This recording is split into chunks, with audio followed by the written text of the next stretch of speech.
Kwanza kabisa tunaomba sisi mkoa wa Mbeya kwa niaba ya maafisa wakaguzi na askari, mimi kamanda wa polisi wa mkoa wa Mbeya nishukuru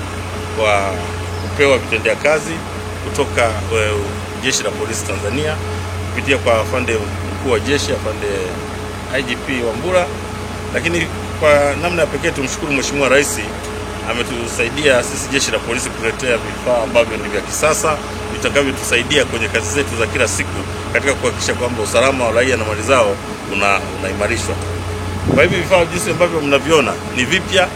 vimetoka kiwandani kwa madhumuni tu ya kuja kuimarisha ulinzi na usalama kwenye mkoa wetu wa Mbeya. Tumepokea magari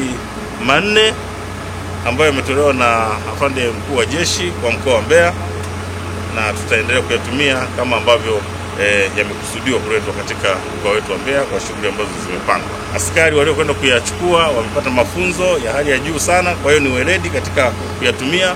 na tunaamini tutayatumia katika kazi za polisi na tutayatunza kwa ajili ya kuhakikisha kwamba yanatusaidia kwa